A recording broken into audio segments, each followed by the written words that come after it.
I just find some things in life ridiculous. Yeah, like what? You'll have like someone, quasi-famous will die and you get a quote from their partner that's like, they were the light of my life. They just lit up the room. They were the best friend I could ever have. Yeah, that's sweet. You know they're not getting from my partner when I'm dead? Anything remotely like that? A quote. You know why? Because they're not going to be able to hear her over the sound of the whistles and the mariachi band and the margaritas being poured. Sure. Like, say that again? Quiet, please. What was that? She's like, come back next week. There's no chance anyone's going to be able to hear her. In 4, the sound of air horns being fired off. 3, there were less fireworks on July 4th 2. in this country.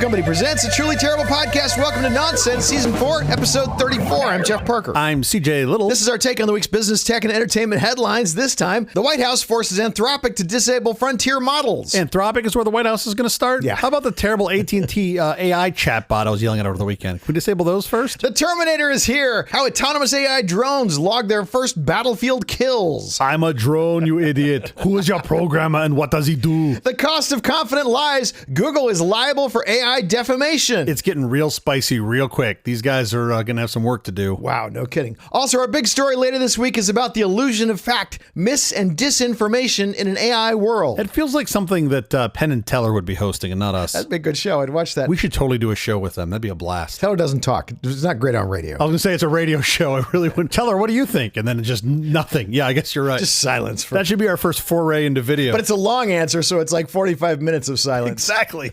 But it's really good. It's very thoughtful. How's your week going? I don't know if you know this or not. I'm assuming you do. Yeah. Summer is here. Oh, yeah, I knew that. It's really excited. It has burst onto the scenes. And I know this a couple ways. Pollen? Because I unfortunately thought, wow, there are no mosquitoes this year in LA. It's like back to normal. As soon as it got hot, all the mosquitoes have come out. I am now trapped in my home again during dawn and dusk. But I will say, with the exception of some heavy garage equipment that I had to move out of town late last week, I spent the entire week just chilling, which was lovely. It was the first real day I could relax with my kids by the pool. I barbecued for some friends. I let the kids stay up way, way, way too late. So late, in fact. Those of you that know me know that I run all my clocks in a 24-hour clock format because AM PM is silly. My oldest son said, Daddy, why does the clock say 0? Because he's never seen midnight before. Oh, wow. Well, that's great. And it broke his brain. He's like, why doesn't it say 24? And I'm like, well, 24 and 0 are actually the same thing. And then he figured it out. All the folks at CPS that are listening, yes, I kept my kids up past midnight on only one day, but it was a weekend and they deserved it. Let's see, I watched a little bit of the USA World Cup game last week, which was really fun. Yes. I think I saw the Knicks win, but I wasn't really paying attention, so I can't tell you. I don't think they were playing in the World Cup. That was after the World Cup. Okay. I think any NBA team could probably do well in the World Cup because they have a similar amount of performance. Yeah? Yeah. There's a lot of flopping. There's a lot of like, oh, my ankle. He glanced across my ankle and now I can't walk. It's amazing. We're going to talk about that. Yeah. Anyway, I completely forgot about the Stanley Cup Finals, so I missed Carolina hoisting the cup again, which would have probably just lulled me to sleep. Sure. And now I'm back here with you, and I couldn't be happier. How about you? How's your week? Fantastic. Yeah. I actually know there's a lot of mosquitoes right now because all of these spiders around my house are super fat. Getting fatter. Yeah.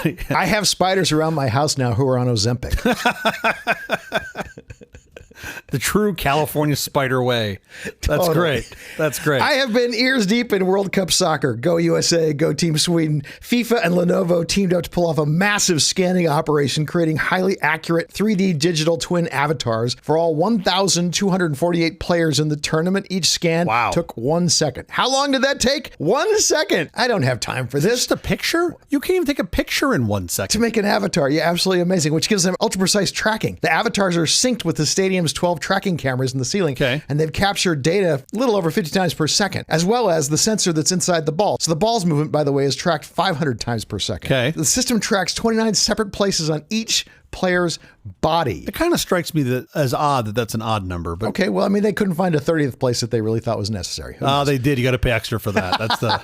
That's the World Cup night feed. The result of all of this is absolutely perfect reffing, completely fair. When the U.S. scored its second goal against Paraguay, only to have that goal rescinded because the video assistant referee found that Christian Pulisic had been offsides, no one argued against it because it really happened. The computer really saw it, and it doesn't miss calls either. Unlike NBA reffing, which is completely random, they catch this but they missed this. All those errors kind of ruin the sport for me. I think there's a World Cup game like maybe 12-ish years ago, like 3 or 4 cycles ago, where there was a goal that was scored that I think was clearly offsides, and they were showing the replay at the stadium. The fans were losing their minds. They should have been. Something like By the way, this. the refs have gotten death threats. Yeah, of course. That doesn't happen when the computer is perfectly capturing a fair game for everyone. Oh, no, it does. Strongly worded email. I'm going to unplug you the next time I see you. I love that the World Cup has completely fixed that. Real-time, perfect accuracy doesn't slow you down. I think this is the right answer. It's fantastic. Something about refereeing being perfect, though, strikes me as odd, but I still think it's the right answer. It's wonderful because what happened in that sport is actually what truly happened. Yeah. Some idiot didn't miss something or intentionally miss something, which is even worse. I'm going to put a link in the show notes to Catherine Kahn, who explains World Cup soccer brilliantly, and she explains this computer system brilliantly. This is computer reference. I mean, I think it's better to have the rules be followed than the rules not be all followed. I think the biggest problem has been when it slows the game down. This doesn't slow it down. It's real time. But in this case, it seems like it's real time, right? Like I'm just thinking about football. Like they go to video review and then somebody's trying to watch if the ball point cross the thing, and it just slows the game down. But in football, you kind of have to because you've got 10 and a half minutes worth of action and you've got 2 hours of television time to fill. I know. So we need to have a ton of replays and a lot of commentary, a lot of thoughts on this and that. Do we? Well, that's what the show is because you don't have much. That is what the show is. 10 and a half minutes worth of action. It's guys in costume acting. Totally. Yeah, U.S. versus Australia is Friday, June 19th at noon Pacific Daylight Time at Seattle Stadium. This is my other favorite thing about World Cup soccer right now is they are not accepting the names of the stadiums and who paid for naming rights. Totally. They'll call it the Seattle Stadium instead of calling it Lumen Field because why are we giving you all this millions and millions of dollars of free advertising and a fairly called game and not promoting somebody's stupid naming rights? Yeah. Okay. Bravo, FIFA. I appreciate that. I like what they did. Where was it? Levi Stadium. They had to cover up their name, but did it with they made it into their logo shape. It was like brilliant. their logo, their pocket or whatever. Very clever. I thought that was cute, but if I ran business development for FIFA, not only would I also be corrupt, but I would have gone to their competitors. Like if you're hosting an event at Levi Stadium, I would say, hey, Levi, like we need you to pay something for the naming rights. And then they say no. Yeah. And then you go to their biggest competitor and then you give them something for a third off. And you just be like, we're going to put on Dockers. Wow. So full on, you want to do extortion. I think extortion is what I'm looking at. I think because if it's on brand for FIFA, right? Like isn't that what they do? Historically, they have. The games being completely fairly called. This is amazing. This is a huge advancement. It's hard to. Yeah. The only thing that FIFA now does is they award the host cities to places where they should never be holding soccer matches. By the way, there are parts of the U.S. where they should not be holding soccer matches too. Yeah. We're going to have heat problems as well. I mean, should they just have like a big wheel that you spin? Like, is that how they should pick it? Well, maybe they should take into account temperature. Yeah. SoFi is covered, isn't it? There are other stadiums that are going to be much hotter. SoFi is air conditioned. First of all, it's not called SoFi. It's the Los Angeles Stadium. I misspoke. I'm sorry. The Discover MasterCard Stadium is what I meant to call it. I'm sorry. Here I am calling it SoFi. Yeah. Like I'm all fancy. The tickets, by the way, for the game, apparently the floor fell out because I had friends that bought tickets that couldn't give them away. They were asking a third of what they paid for them. And my one buddy was like, parking's $250, right? I was like, wait, what? Just to park your car for 4 hours there? Parking at the Los Angeles Stadium, even when FIFA's not there, is insanely priced. It's $65 an hour to park your car. Oh, yeah. That is insane. I just want to keep my car here for a couple of hours. You don't have to change the brakes. You don't have to detail it. Right. You don't have to change the oil. I just want it to stay still. That's it. Let's get to our headlines, shall we? Let's do it. Why the U.S. government just pulled the plug on Mythos 5 and Fable 5. Anthropic abruptly killed its newly launched Fable 5 and Mythos 5 models Friday following a Trump administration directive. The Commerce Department, spooked by reports of a Fable 5 jailbreak, bypassing cyber, chemical, and biological safeguards, slapped the models with strict export controls. The administration wants a multi-week pause to harden national security defenses against the vulnerability. However, Anthropic pushed back, calling the jailbreak narrow and minor, and that other publicly available models like ChatGPT 5.5 have similar capabilities on this score. Warning that this aggressive government overreach could paralyze the entire AI industry, Anthropic apologized to millions of users but complied, saying it will release more details about the situation in the next 24 hours. They had no choice but to comply. They had to comply. When the people that know this technology best are running around saying this stuff could destroy the whole world, okay, sometimes people are going to listen. Right. So like your rhetoric on that might be, I would say part of the problem, but maybe let's think about our rhetoric a little more. Sure. The bigger picture problem I have though is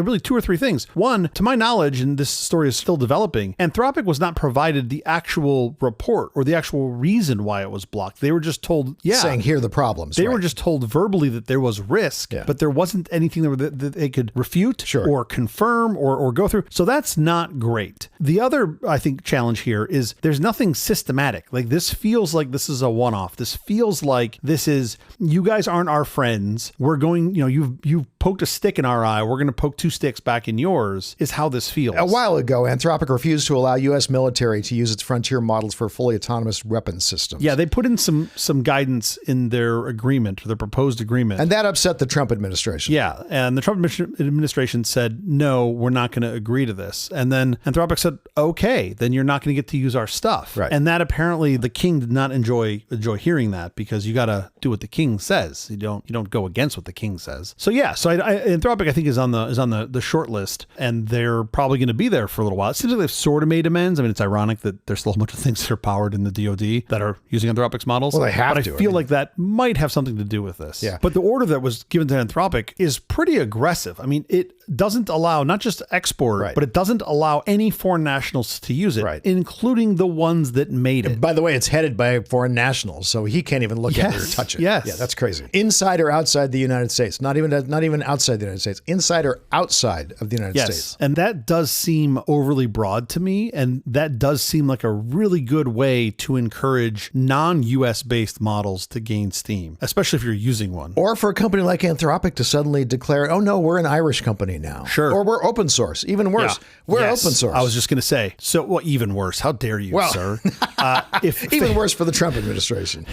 So the models we're talking about here, this is the Fable 5 and Mythos 5. If these were open sourced and open weighted, there's no way to put that genie back in the bottle. Right? You couldn't. Like, if it's already out there, once it gets copied one time, it's everywhere. Sure. So how would you solve that problem? You think people save your tweets quickly? Imagine an open source AI model as powerful, as this. Yes. There's all sorts of challenges with this. And what this feels like to me is pushing back on Anthropic, probably unjustly. Now, it's still early. Let's see what happens in the next couple days. But if they have to go litigate this thing, that could be a real harm to them, just because the amount of time that it's going to take. These things move so quickly. So you have to ask who benefits then from this. Amazon is the one who tattled on Anthropic and called the government and said, this thing allows to be jailbroken. Yeah, it gets around the safeguards. Here's the thing. If there was some like big red button that Amazon could push that would stop all frontier models from developing for 5 years, Rufus still couldn't pick tea bags for me. Like, there's no way giving them a 5-year head start would help. I love Andy Jassy. I love Amazon. I love AWS, but they are so far behind, right? I mean, oh my gosh, Rufus is so bad. Like, even the guys at OpenAI are like, well, at least we're better than them. They point to Rufus,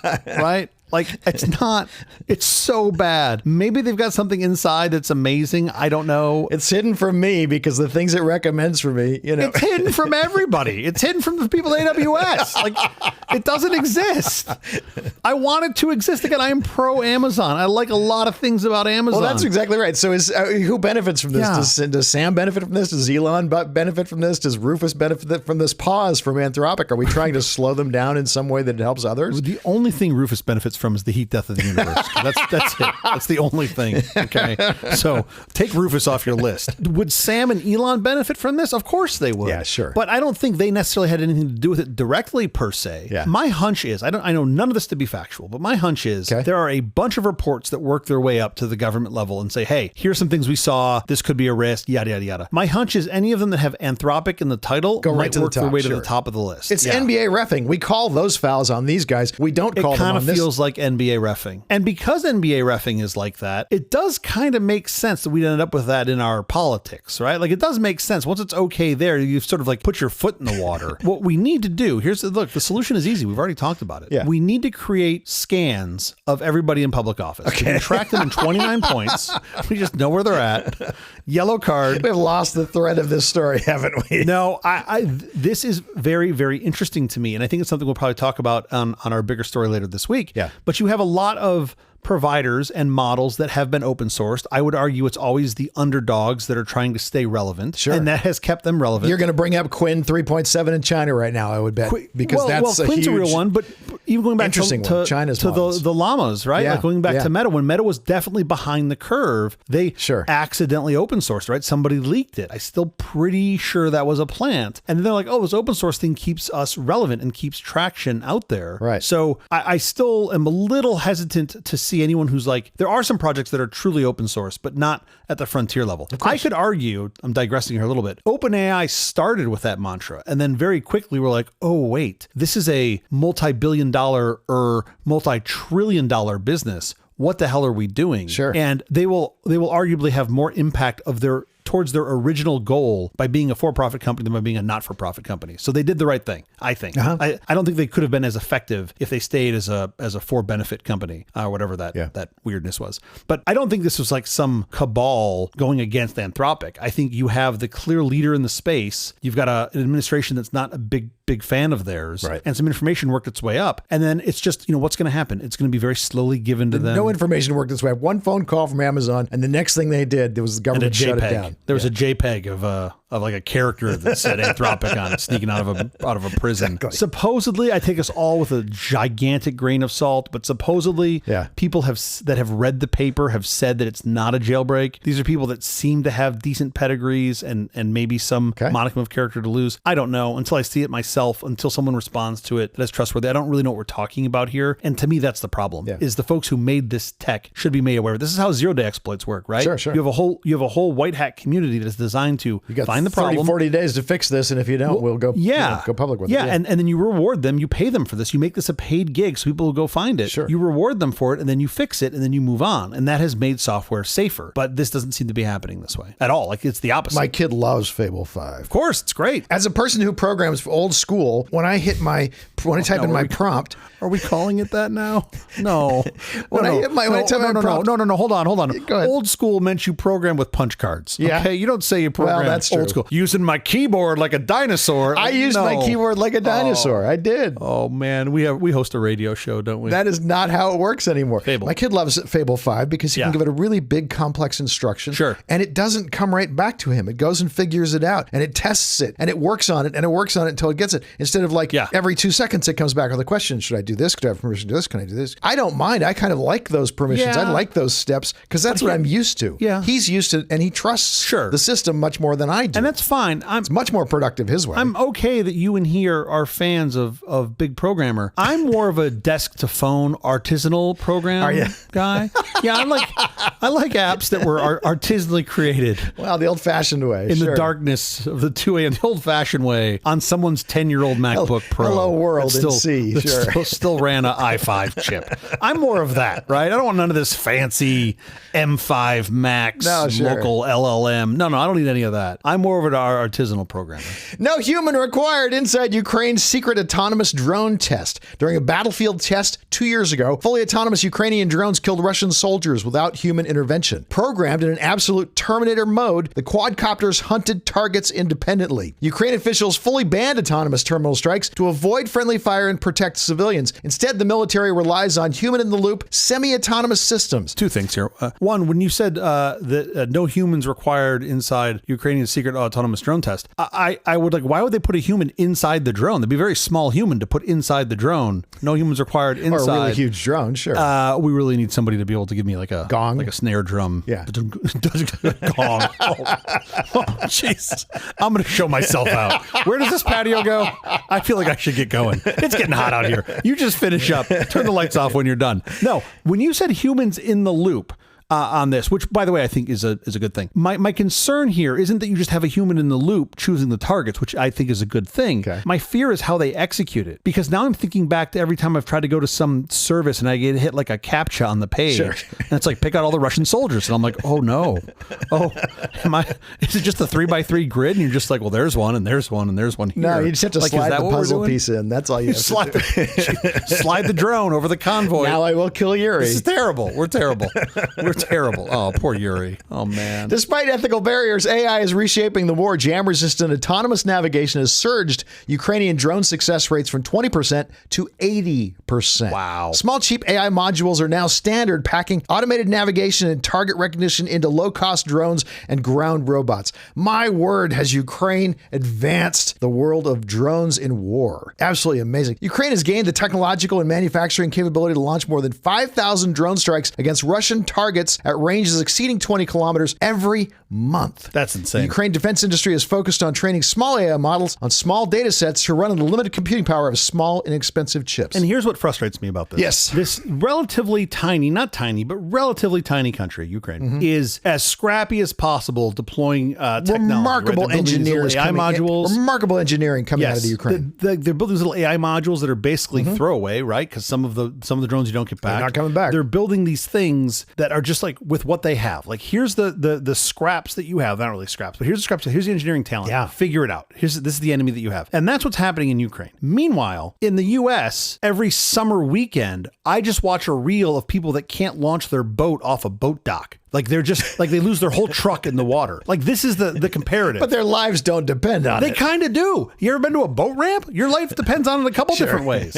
But like literally some brand new $80,000 GMC truck is just floating adrift because they can't launch their jet skis. Meanwhile, the Ukrainians have figured out how to attack their oppressors with like drone parts. With drones and computer parts that are 67 cents. Yeah. Meanwhile, Billy Bob can't figure out how to launch his 12-year-old jet ski without losing his entire truck. And by the way, I'm not kidding. I literally watch Instagram reels of people that have disasters at boat docks because I think it's the funniest thing in the world that like they can't figure out that water and cars don't mix. I have long thought that I'm not missing anything by not being on social media. I think I might be missing something. You're missing this. This is good. It's really good. Most people talk about how the algorithm is terrible. And I'm like, it's terrible because you've trained it on terrible things. Mine show me a bunch of home automation nerdness, people building stuff out of 3D printers and boat dock fails. Like I'm telling you, I am winning. I have the Emmy Award Golden Globe set list of Instagram. It's fantastic. That's better than anything that's on my TV. It really is. Judge tells Google, your AI wrote it, you're responsible for it. In a landmark decision, the Regional Court of Munich ruled that Google is directly liable for defamatory and false statements generated by its AI overviews. The case was brought by two German publishing houses after Google's AI search feature falsely linked them to scams, subscription traps, and questionable business practices. Crucially, the court found that these damaging claims did not exist anywhere within the underlying third-party sources or traditional search results. Instead, the AI had hallucinated the connections, mixing the publishers up with entirely different unscrupulous entities. People think, well, we've had search engines and they haven't been held liable. Even when they serve up information that's false. So why is this any different? Information's incorrect. So search engines classically will go index a bunch of information, show you excerpts of that information and say, oh, here's the link. We didn't come up with this. We're just showing you what we found. That's it. It's related. So if there's quote, exactly, we're just showing you an excerpt that matches your search criteria. That's it. So if you say, if you were the searcher and you say, oh, you sent me something that is incorrect. Well, yeah, but we didn't write it. Somebody else wrote it. We're just sending you to it. It's up to you to figure out if it's true or not. The problem here was with generative AI, there's a black box between you and the sources. So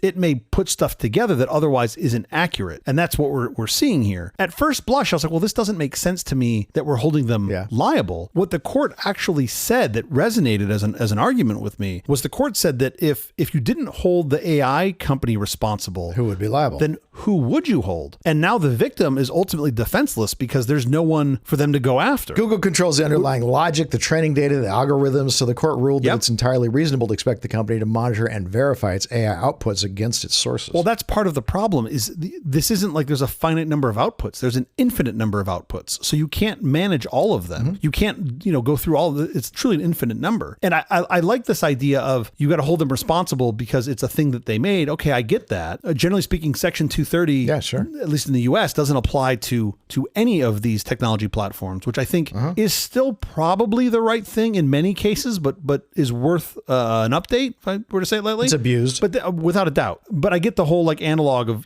it's like we're the clearinghouse for this information. You have to go to the people that posted it. Yeah. Obviously, that gets blurry with generative AI. I do think of like even how we use generative AI for this show. You use it for like ideation, but you have to check what's there. If you don't go into the resources and confirm it, you're going to be made an idiot. That's going to happen. The good news is I'm already halfway there. You're already an idiot. 2/3 the way there. Okay. Yeah. More savant, less idiot. Okay. Okay, enough with the headlines. In fact, enough with the episode. Well, you got more? Well, that's what we're going to end on. We're going to end on that. More savant, less idiot. We have to get out of here. Special thanks to our floor director, Steve Warwick. Oh, the guy who always says to me, more savant, less idiot. Great. Thanks, Steve. We'll be back later this week with a big story, the post-authentic era, disinformation and the new machinery of lies. Until then, thank you for listening to all this nonsense. I'm Jeff Parker. I'm CJ Little. No, you're not. Well, then I'm the idiot. Wait, if I'm the idiot, then you're the savant. I like this show. Makes one of us.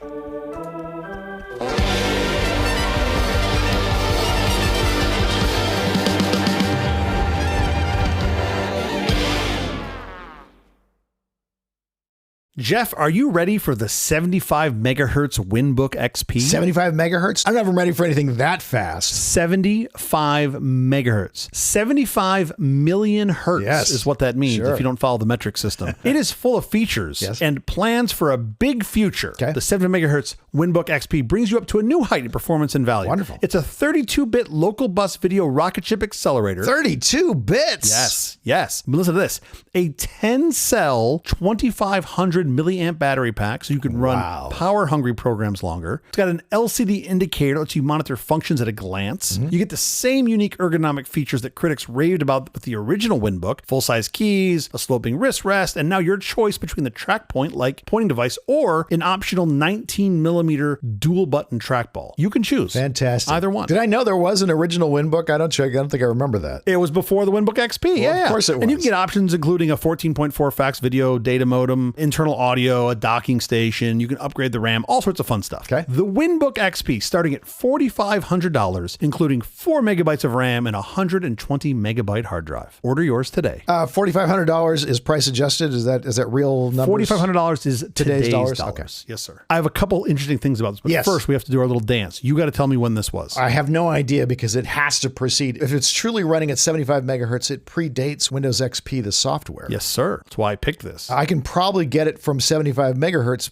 easier than I can get it from the software because I know it's not running Windows XP, the software. Memory should give it to you too. Memory should be a dead giveaway on this. This has to be Windows XP was what, 2004, somewhere in there, 2003, I don't remember. Yeah. This has got to be a decade before that. Yeah. So I'm going to say 1994. Yeah, 1994 is right in the window. I was attracted to this mainly because of the use of XP after Win. I have never seen XP used on anything before Windows XP. So I thought this was very interesting that this WinBook XP... They just love those letters. Of course. I do wonder if these guys got a handsome little payout before XP launched because they used Win and XP, but also they used Win, which is Windows, which they probably... Oh, this is not even a Microsoft product. This is not a Microsoft product. Oh, that's wild. I'm sorry to make that clear. Yeah, this is not... The Microsoft was not making hardware back then at all. Okay. So this is 1994. Oh, it was 94. It was for sure 94. Yeah. Oh, that's wonderful. 1994. It was $2,000, which is $4,500 in today's money. What I think is interesting about that, and I always like to point this out, is that a $4,500 spend in today's money gets you pretty much the best laptop you can buy. Oh, sure. Like you can't get much more than $4,500 worth of laptop. Yeah. And then you were getting not entry level, but like just a notch above entry level. They had another version of this that was 50% more. Of course they did. Or double the RAM, double the hard drive. Something else I wanted to point out. Yes. This is a 2,500 milliamp hour battery, which is effectively a 30 watt hour battery. It's at 12 volts. Right. So this whole laptop had a 30 watt hour battery. Sure. Your modern iPhone 17 Pro, for example, has a 4,200 milliamp hour battery running at just under 4 volts. So that's a total of 16 and a half watt hours, or over 50% of the energy stored in a WinBook XP. Yeah. That kind of breaks my brain, that your pocket phone has over half the amount of power, energy stored in it as a laptop, a mid-market laptop from 30 years ago. Yeah. Breaks my brain. And yet your iPhone 17 still doesn't do as much as this XP laptop. Doesn't even do half of the things. Doesn't even do half the things that it could do. Yeah, sure. There's no full-size keyboard. It's got terrible ergonomics. Doesn't do any of these things. Do I have a 19-millimeter dual-button trackball? Nope. No, you don't. Not at yet. all. Not at all. The other thing, too, about the WinBook XP, far more secure than the iPhone. Okay, good. WinBook XP, $2,000 in August 1994.